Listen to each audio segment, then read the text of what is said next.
रविवार दिनांक 24 मे रोजी मराठा मंदिर बेळगाव येथे होणाऱ्या 7व्या अखिल भारतीय बेळगाव मराठी साहित्य संमेलनाची जय्यत तयारी सुरू असून यावर्षीचे संमेलन साहित्य रसिकांसाठी मोठी पर्वणी ठरणार असल्याची माहिती जिल्हाध्यक्ष ॲडव्होकेट सुधीर चव्हाण यांनी दिली। या संमेलनाचे संमेलनाध्यक्ष म्हणून ज्येष्ठ साहित्यिक यशवंत पाटणे भूषवणार आहेत, तर प्रमुख पाहुणे म्हणून पुणे येथील सुप्रसिद्ध शिवव्याख्याते यशवंत गोसावी व मुंबई येथील लोककवी प्रशांत मोरे उपस्थित राहणार असल्याची माहिती आज झालेल्या बैठकीत राज्याध्यक्ष सीमाकवी रवींद्र मारुती पाटील यांनी दिली। या साहित्य संमेलनाच्या पहिल्या सत्रात संमेलनाध्यक्ष ज्येष्ठ साहित्यिक यशवंत पाटणे यांचे भाषण होणार आहे।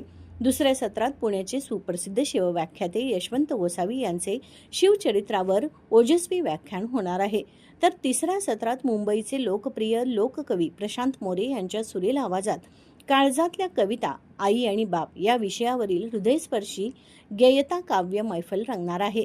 या बैठकीस उपाध्यक्ष डी.बी. पाटील, शिवसंत संजय मोरे, एम.वाय. घाडी, रणजित चौगले, एम.के. पाटील, मोहन अष्टेकर तसेच महिला जिल्हाध्यक्षा अरुणा गोजे पाटील, स्मिता किल्लेकर, सविता वेसने, रोशनी हुंद्रे आदी कार्यकारी मंडळाचे पदाधिकारी उपस्थित होते।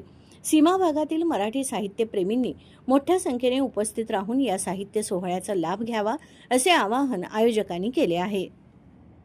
यावर्षी 7वे अखिल भारतीय बेळगाव मराठी साहित्य संमेलन 24 मे 2026 रोजी छत्रपती शिवाजी महाराज साहित्य नगरी आयोजित करण्यात आलेला आहे आणि या साहित्य संमेलनासाठी संमेलनाध्यक्ष म्हणून ज्येष्ठ साहित्यिक यशवंत पाटणे, त्याचबरोबर दुसऱ्या सत्रासाठी शिवव्याख्याते यशवंत गोसावी आणि तिसऱ्या सत्रासाठी लोककवी प्रशांत मोरे यांच्या काळजातल्या कवितांचा सादरीकरण कार्यक्रम अशा 3 सत्रामध्ये साहित्य संमेलन आयोजित करण्यात आलेलं आहे।